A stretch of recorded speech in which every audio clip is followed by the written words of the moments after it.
órgão colegiado ligado ao Ministério da Educação para ajudar na formulação de políticas públicas e em diretrizes de ensino. Esse é um jeito simples de explicar o que é o Conselho Nacional de Educação, que faz pesquisas, estudos, pareceres e recomendações do que é necessário para melhorar a educação brasileira. Os conselheiros que integram o CNE são também uma garantia de que a sociedade participe do desenvolvimento de uma educação efetivamente transformadora. Frente Parlamentar Mista de Educação, outro colegiado, esse de deputados e senadores, que são conhecidos informalmente como a bancada da educação. Hoje ela é composta por mais de 200 parlamentares e discute temas como o financiamento da educação pública, a ampliação de políticas educacionais bem-sucedidas e a criação de políticas para melhorar cenários desafiadores ou para enfrentar desafios ainda não enfrentados. Comissão de Educação. Aí são comissões, na verdade, no plural, porque tem uma na Câmara e uma no Senado. São também colegiados que constituem uma etapa importante da tramitação de projetos de lei e outros textos sobre a educação brasileira. É nas comissões que se analisa e se delibera sobre textos de lei relacionados à educação nas casas legislativas. Todas essas instâncias têm algo em comum. Cada uma de um jeito, elas são espaços de diálogo sobre educação, colegiados especializados nesse tema, compostos por políticos ou por integrantes da sociedade civil que têm interesse em qualificar o debate educacional no Brasil. No episódio de hoje, a gente trata desses vários espaços para o debate público sobre educação, discutindo que papel eles exercem para uma construção democrática da educação de qualidade que queremos. Eu sou o Davi Saad, diretor-presidente do Instituto Natura. Seja bem-vinda, seja bem-vindo. Aqui você ouve conversas sobre e para a educação. O podcast é quinzenal e chega aos tocadores de áudio às segundas-feiras. Hoje eu converso com o professor Israel Matos Batista, que muita gente conhece só como Professor Israel, integrante do Conselho Nacional de Educação. Israel é cientista político, mestre em políticas públicas e foi deputado federal e distrital. Podcast Instituto Natura. Diálogos sobre educação na América Latina.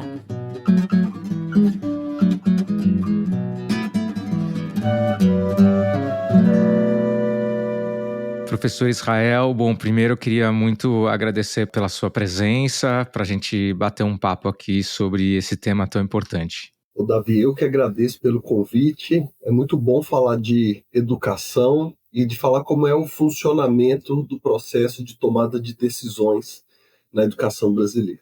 Bom, Israel, já comentei na abertura, você já foi deputado federal, já presidiu a Frente Parlamentar Mista de Educação, né? E hoje, como parte da sociedade civil, integra o Conselho Nacional de Educação. Então, assim, já passou por vários desses órgãos aí que a gente vai conversar. E eu queria falar, então, dessas experiências que você teve, me ajudar a entender, ajudar o público a entender também a função de todos eles. Eu queria começar pelo CNE. Então, eu contei brevemente aqui na abertura o que é o Conselho Nacional de Educação, mas bem brevemente. Então, eu queria também te ouvir sobre quais são os objetivos do Conselho Nacional de Educação, como são escolhidos os conselheiros e, obviamente, como tem sido a sua experiência ao integrar, né, o Conselho Nacional de Educação. O Conselho Nacional de Educação é um órgão de apoio à tomada de decisões do ministro da Educação e do presidente da República. O Conselho, ele emite normas que vão ser implantadas nas secretarias estaduais, municipais de educação, que vão ser seguidas pelas universidades, pelas escolas privadas. O Conselho é composto por 2 câmaras, cada uma delas com 12 membros. A Câmara de Educação Básica, da qual eu faço parte, e a Câmara de Educação Superior, que tem outros 12 conselheiros.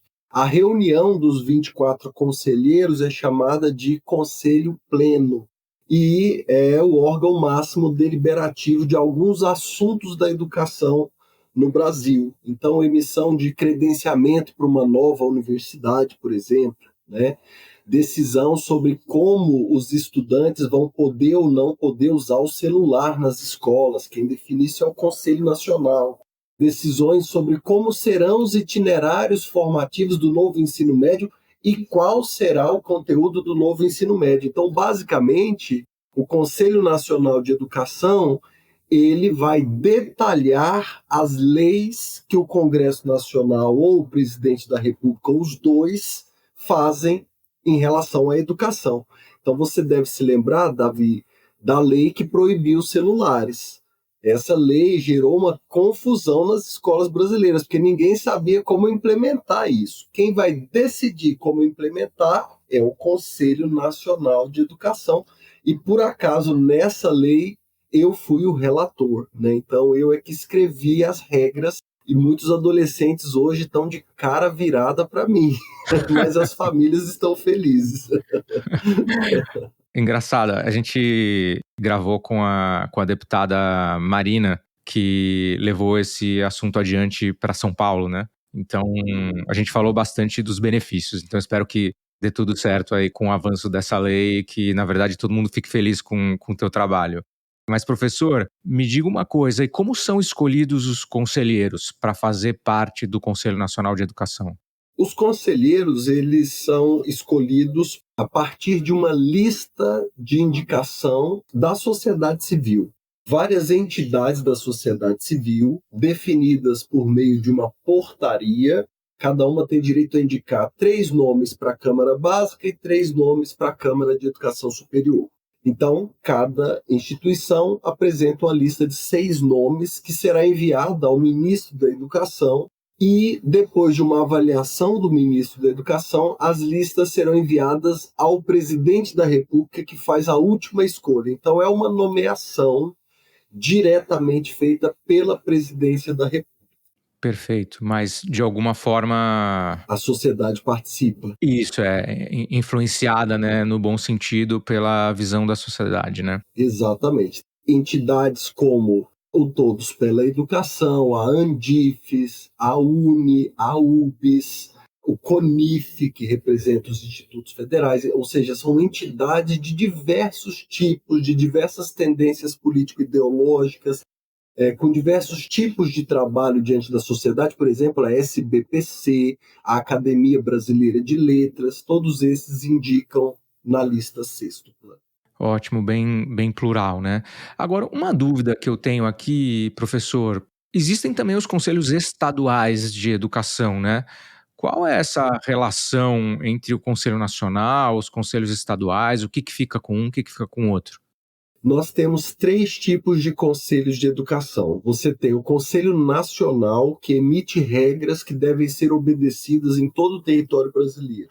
Você tem o Conselho Estadual, que ao receber as regras do Conselho Nacional, adapta as regras ao seu estado, sem, no entanto, ter o direito de desobedecer qualquer normativa do Conselho Nacional.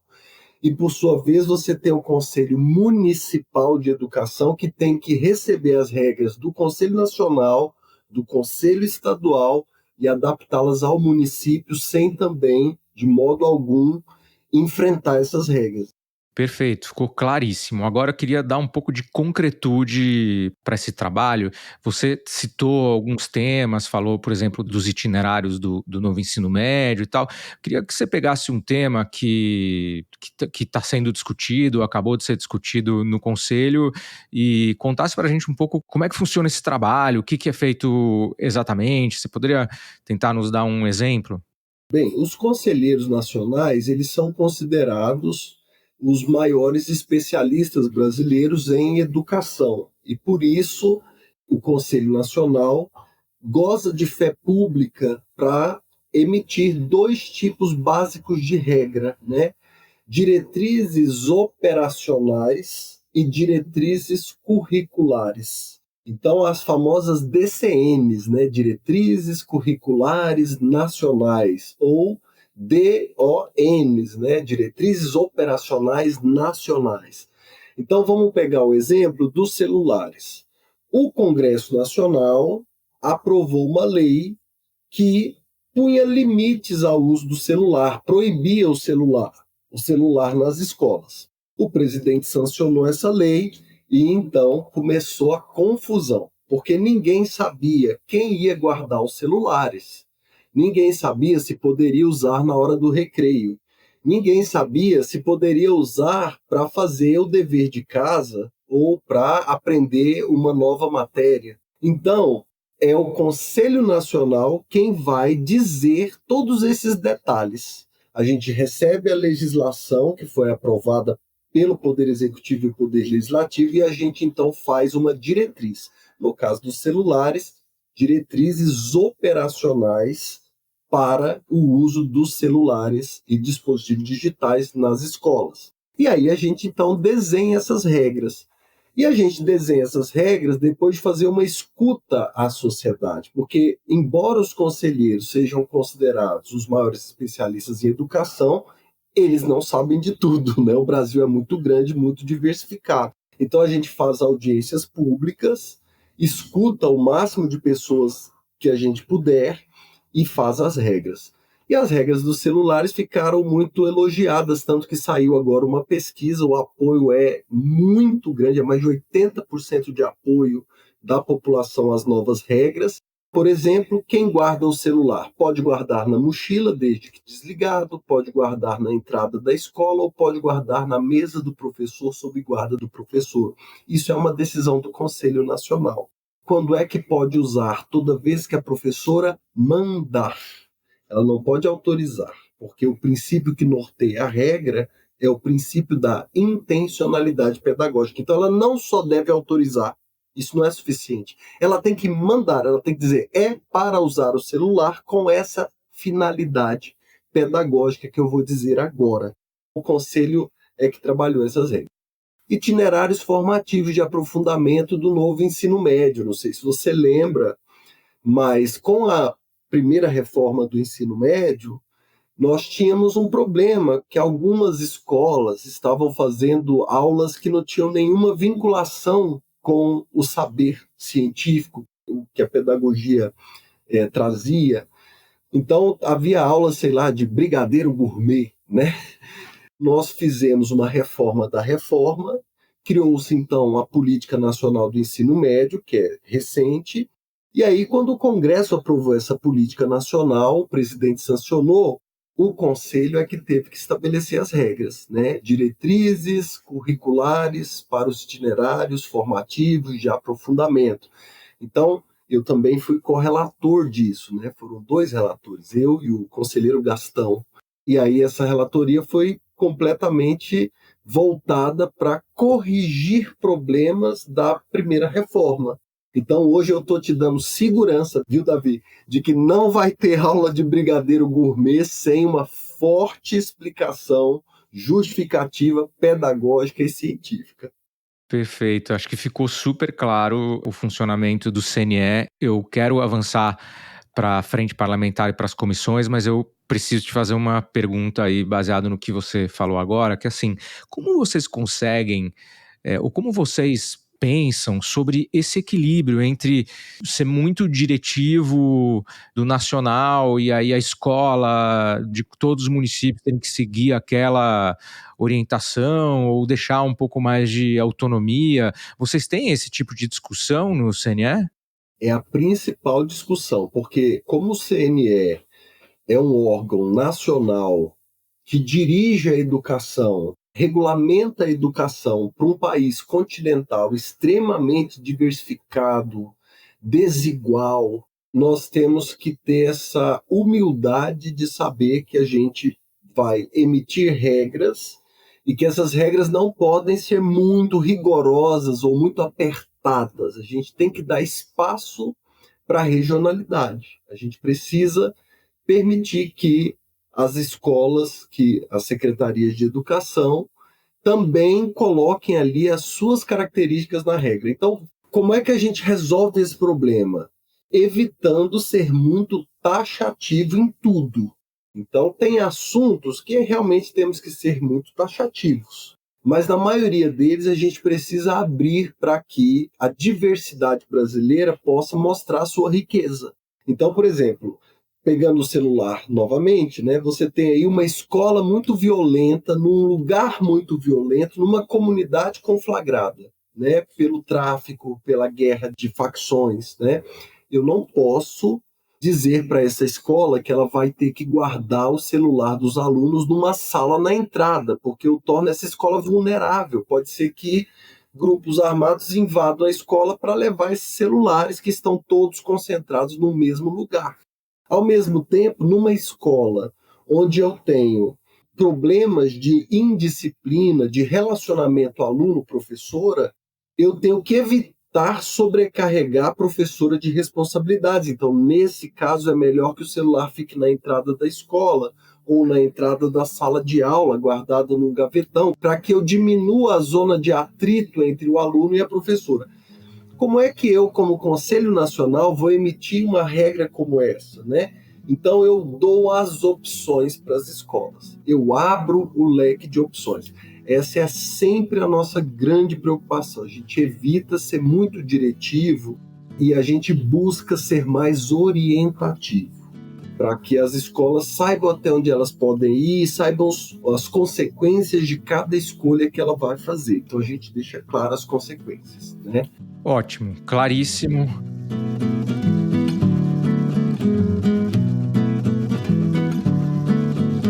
Uma vez entendido o Conselho Nacional de Educação, queria falar também da Frente Parlamentar Mista de Educação e das comissões de educação, né, no Senado da Câmara. Vamos começar pela frente, que você inclusive já presidiu, né?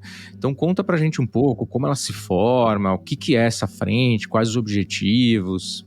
A Frente de Educação já é uma frente relativamente antiga, e o que é novo, e é uma criação minha quando eu era secretário-geral da frente, é a governança dessa frente.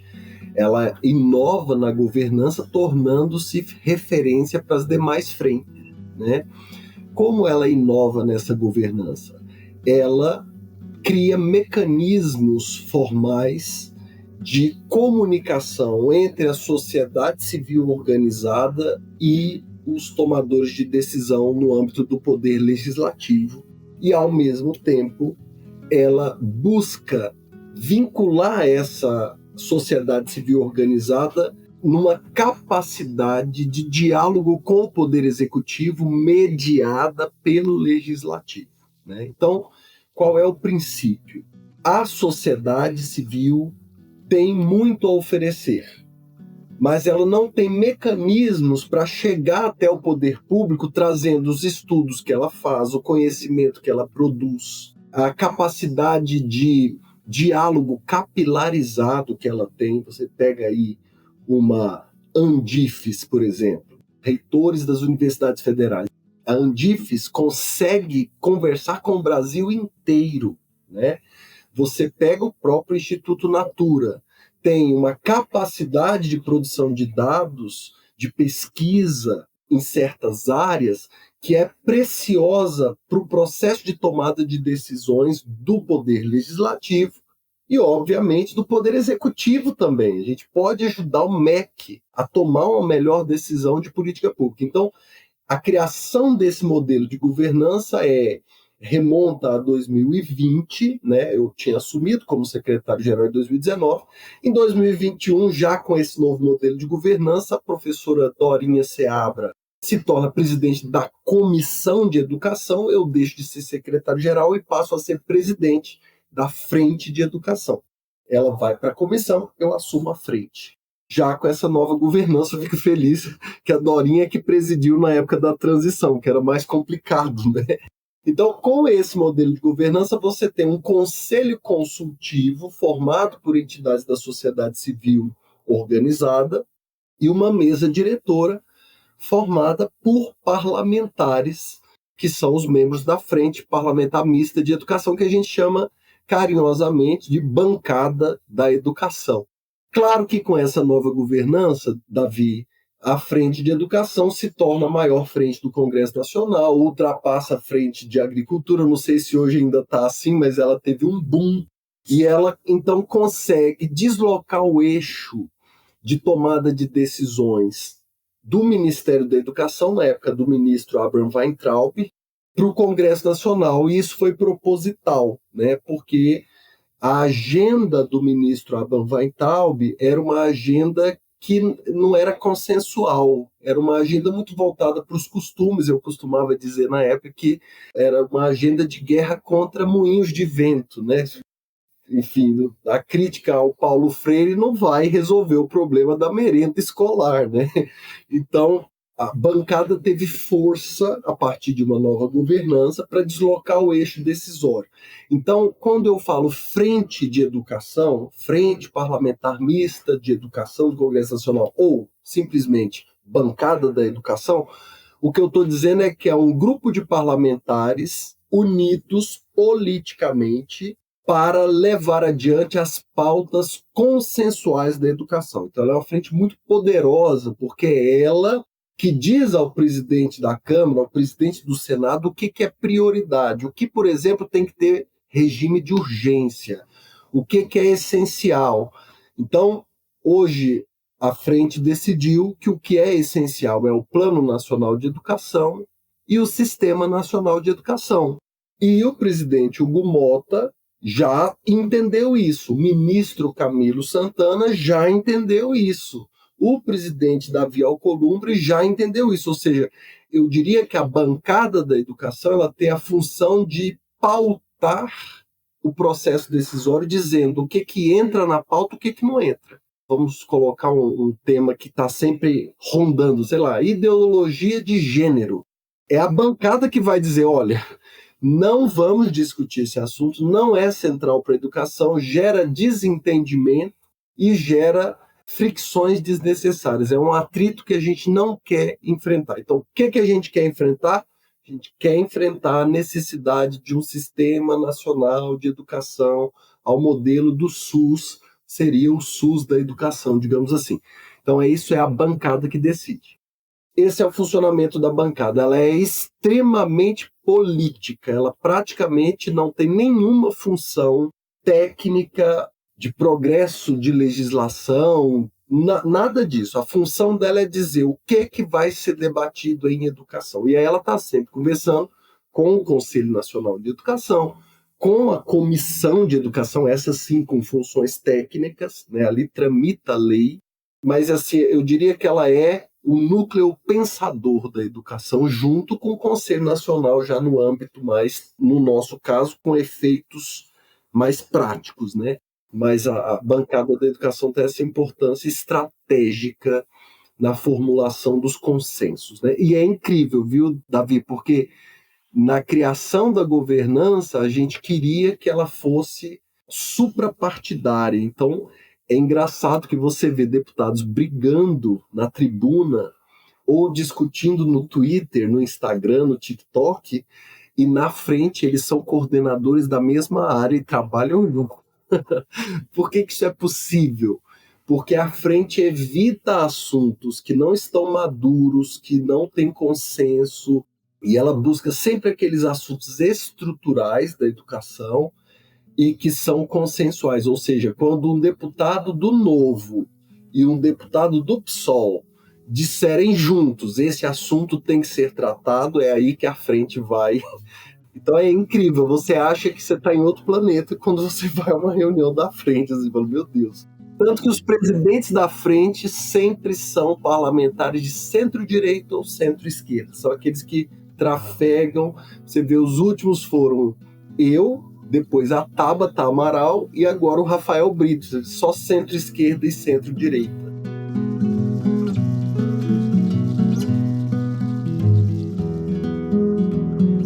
Para a gente fechar aqui a nossa jornada de conhecer os colegiados, você mencionou aí as comissões, né? Já deu uma dica de que eles são os órgãos por onde tramitam as leis, né? Mas eu queria que você explicasse, então, como funciona, para que serve a Comissão de Educação da Câmara, do Senado. Conta um pouco para a gente. Perfeito. A Comissão de Educação, tanto da Câmara quanto do Senado, elas são chamadas de comissões de mérito, ou seja, compete a elas analisar se a proposta feita pelo deputado ou senador ou presidente da República merece avançar do ponto de vista de utilidade para a educação. Essas comissões, elas são parte da tramitação da lei. Então, quando você estuda processo legislativo, você vai estudar as comissões. Dessas instituições que eu te falei, CNE, né, Conselho Nacional de Educação, Frente de Educação, bancada, né, e comissão, a comissão é aquela que está dentro da estrutura do Congresso Nacional para aprovar uma lei. Então, leis de educação geralmente precisam passar pela comissão. Então, você tem um presidente, um vice-presidente dessa comissão, segundo vice-presidente também. Você tem ali aqueles parlamentares que têm como principal pauta de atuação nos seus mandatos a educação. Então, geralmente, eles são os titulares dessa comissão. Ela é composta ali por cerca de só algumas dezenas de parlamentares. E ela é aquela comissão que vai dar os pareceres que vão orientar os outros deputados que não são tão ligados à pauta da educação sobre como eles votam, sobre o que aquele projeto significa, né?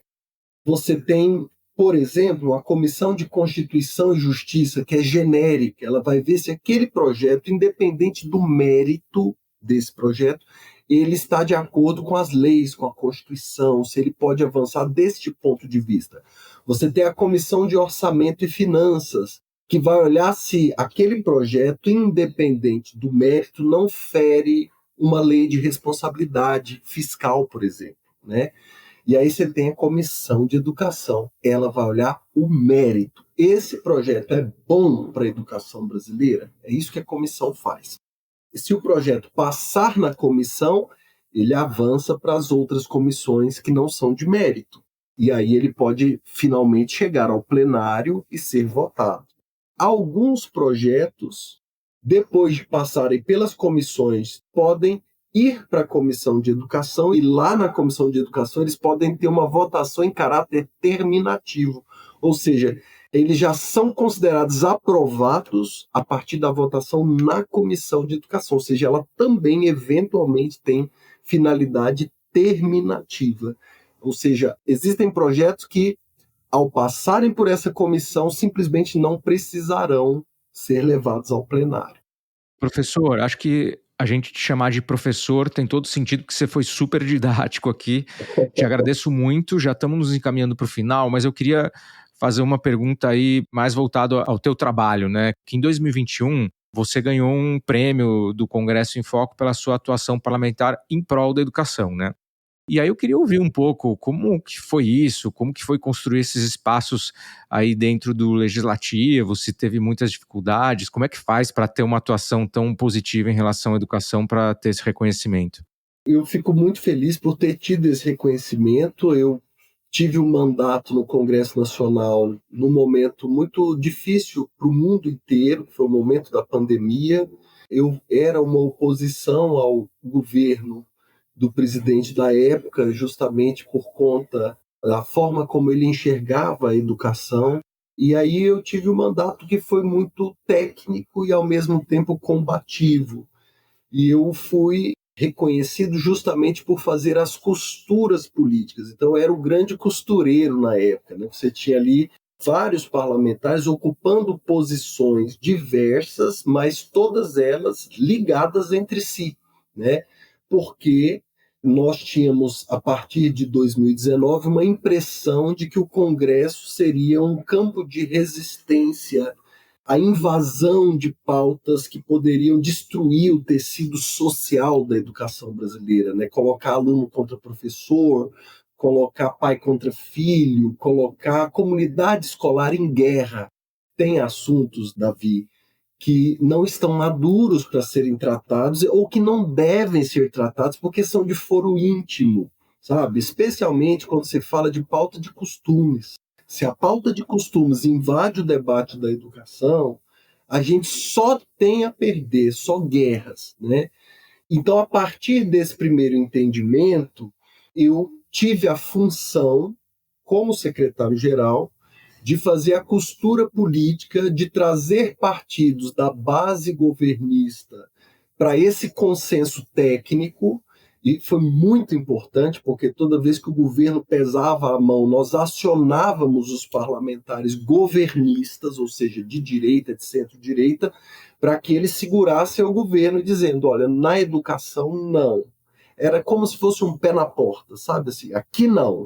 E eu é que fiz essas amarrações políticas.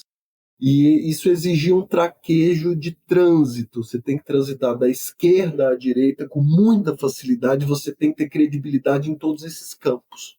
E por isso o reconhecimento em 2021, né? Porque é uma agenda que exigia técnica, mas além de técnica, ela exigia a capacidade de costurar acordos. Por exemplo, a Política Nacional de Educação Digital e Tecnológica, da qual eu fui relator, ela só pôde ser aprovada, e hoje está fazendo tanto sucesso no país, porque a Frente de Educação já tinha esse modelo de governança que eu te citei, e a Frente de Educação tinha autoridade política para dizer, olha, vai ter uma autora governista e um relator de oposição, porque essa é vaca sagrada da educação. Nenhuma disputa ideológica vai parar a tramitação da Política Nacional de Educação Digital, porque a gente tem que fazer, é para fazer. Então, isso é uma decisão de costura política. A Tabata tinha a função de ser ponta de lança, ela que batia diretamente no governo. O João Campos, na época, tinha uma outra função. A Luísa Canziani tinha uma outra função, a Ângela Amin outra função, a Dorinha outra função. Cada um tinha uma função, e a minha função de costureiro foi reconhecido. Tenho muito orgulho dessa alfaiataria que eu fiz. Que bom, parabéns aí. Deu para ver que não é fácil, mas acho que essa visão de que a educação está acima dessas disputas partidárias, acho que é o caminho com o qual a gente vai conseguir avançar.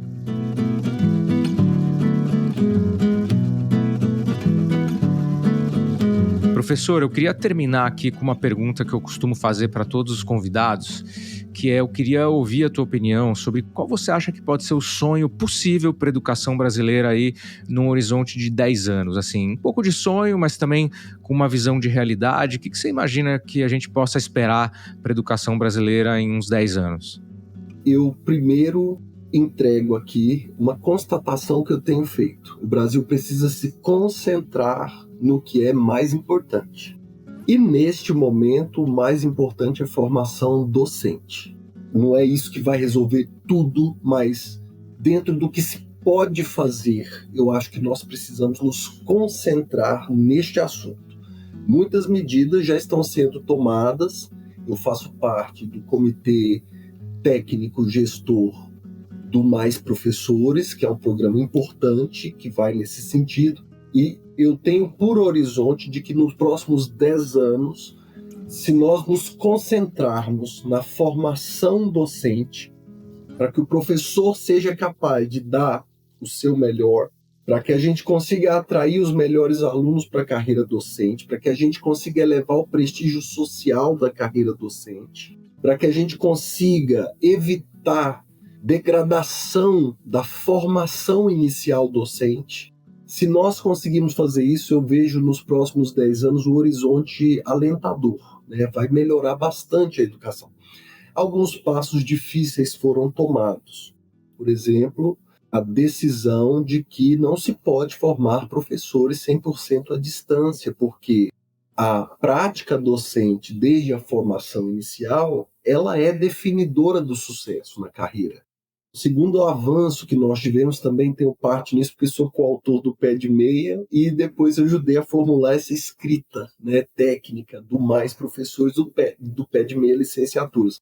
Nós temos excelentes estudantes de ensino médio que adorariam ser professores. O coração deles pulsa como um coração de professor. Só que eles são muito bons e eles sabem disso. Quando eles olham as perspectivas de carreira, eles falam, olha, eu vou ser advogado, eu vou ser médico, eu vou ser outra coisa, porque eu não vou me sustentar sendo professor, eu tenho ambições maiores, e pode ser que lá na frente eu vire professor como uma atividade complementar ou como um hobby.